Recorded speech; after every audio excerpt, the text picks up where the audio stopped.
वालेकुम अस्सलाम दोस्तों, क्या हाल है आपका। उम्मीद है आप सब ठीक होंगे। आज की ये कहानी बहुत ही ख़ास होने वाली है। चलो तो शुरू करते हैं। आई डे जवानी ज़िंदगी के दौर का वो हिस्सा होता है जब गलत और सही इन दोनों के दरमियान पहचान करना इंतहाई मुश्किल हो जाता है।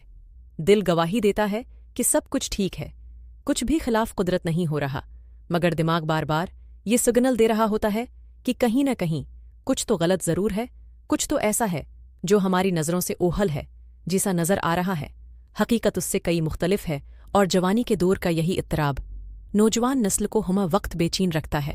हर चीज़ के बारे में एक तजस्सुस सा रहता है और इस तजस्सुस को मिटाने के लिए हर मुमकिन कोशिश की जाती है।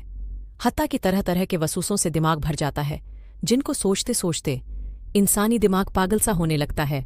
और यही ख्यालात और विस्वसे हमारे करीबी अजीज़ के बारे में हों तो दिल ज़्यादा बेचैन रहता है, बदगुमानियां बढ़ने लगती हैं और कभी कभी तो हमारा दिमाग हमें ऐसी बातों की तरफ ले जाता है जिनके बारे में हम सोचना भी नहीं चाहते, और हमारे जहन में ऐसे ही शक और वहम पैदा कर देता है कि हम चाहकर भी उनको अपने दिमाग से नहीं निकल पाते।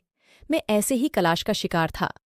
मेरा दिमाग मुझे जिस तरफ ले जा रहा था, मुझे जिन बातों की तरफ इशारा कर रहा था, मैं इन सबसे नज़रें चरा रहा था, क्योंकि जिस मक़दस हस्ती के बारे में मुझे वो इशारे कर रहा था, उनके बारे में इस तरह की बातें सोचता भी गनाह की ज़ुमरे में आता था। मगर मैं क्या करता, उनकी अपनी ही हरकतें मशकूक होती जा रही थी।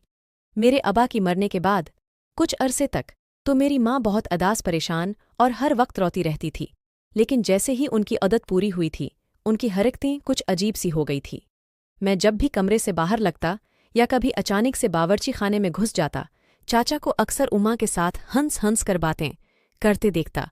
मुझे बहुत अजीब बरा लगता था। एक रोज़ तो हद ही हो गई, मैंने देखा कि मेरे चचा मेरी उम्मी का हाथ पकड़ी हुई है और वो इन्हें कुछ बोल रहे हैं। जो ही मैं चकन में दाखिल हुआ, मेरे चचा ने एकदम से मेरी उम्मी के हाथ छोड़ दिया और मेरी उम्मी भी घबराहट का शिकार हो गई। चचा अपनी शर्मिंदगी मनाने के लिए मुझे से कहने लगे कि समझाओ, अपनी माँ को हर वक्त रोती रहती है, परेशान रहती है। मेरे चेहरे के ताथरात इस कदर सख्त हो गए थे कि मेरी माँ और मेरे चाचा भी घबरा गए थे। मैंने यही कहा कि आप हैं ना, उनको समझाने के लिए। ये बात सुनकर मेरे चचा शर्मिंदा हो गए और किचन से बाहर चले गए। मेरी माँ उस ठहरती हुई सर्दी में बाहर सहन में सोती थी।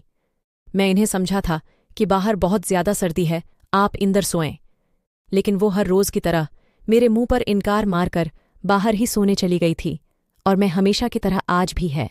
प्यारे दोस्तों, अगर आप उस कहानी को मज़ीद आगे सुनना चाहते हो तो मेरे चैनल को सब्सक्राइब करें और कमेंट्स ज़रूर करें कि आपको कहानी कैसी लगी।